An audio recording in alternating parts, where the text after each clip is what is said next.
Hi everyone, Jason Marquardt here with Landmark Property Management, and today we're answering the question, what can I charge for my tenant security deposit? But before we begin talking about what you can and can't charge, let's start with some security deposit basics. Now, in Illinois, they have something called the Security Deposit Return Act. In addition to this video, I highly suggest you Google Security Deposit Return Act of Illinois and read through it. Security deposits in Illinois are highly regulated. You want to make sure you're following that act to the T. But to summarize it, the act says that if you're returning the security deposit in full, you must do so within 45 days of move out. Now, if you're going to charge repairs to the security deposit, you must give the tenant a breakdown of those charges and provide receipts within 30 days. If the work isn't complete and you don't have actual receipts, but you have estimates, you can provide those within 30 days of move out, but you have to provide the actual receipts within 30 days from providing the estimates. So you would provide the estimates at day 30, and then within the next 30 days, you would provide the actual receipts.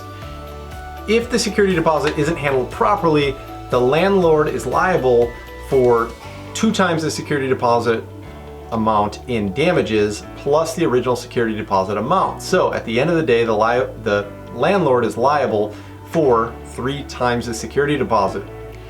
Now, if you have a $2,000 security deposit, you're liable up to $6,000. There's a ton of nuances here. So again, this is why I stress so much that you should become familiar with this, and you should Google the Security Deposit Return Act, read through it, get comfortable with it.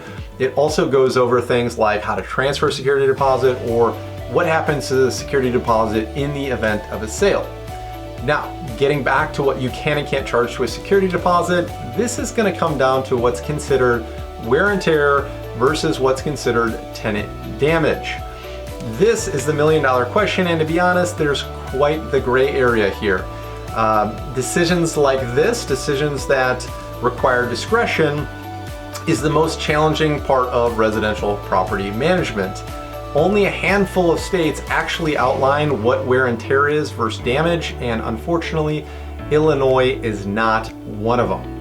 When we look at security deposit returns and we're trying to determine what we can and can't charge back to a tenant security deposit, we typically ask ourselves 2 things. Number 1, was the damage a result of ordinary use in which the item was intended for? So an easy example would be carpet.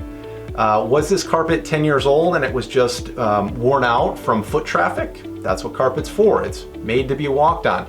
If that was the case, it would be normal wear and tear and you cannot charge for it. Now, if this carpet was 1 year old and you go in the unit upon move out and you find that there's a big red wine stain on it, that is tenant damage. And therefore it could be charged for. So the second question we ask is, was the damage caused by negligence or carelessness by the tenant? So back to the carpet example, red wine being spilled on the carpet, or anything for that matter, being spilled and not being properly cleaned up, in my opinion, is carelessness on behalf of the tenant, and it should be able to be charged for.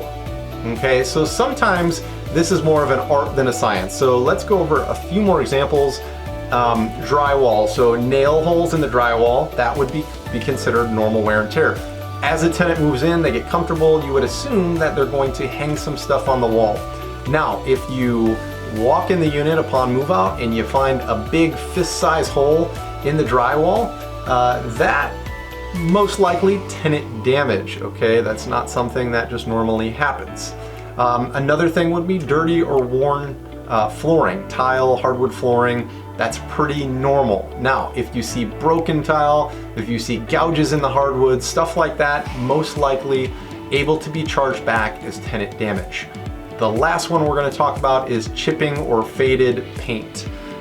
You would assume, just like anything else, that paint is going to break down over time. So you go in the unit and the paint is faded or chipping, that is normal wear and tear.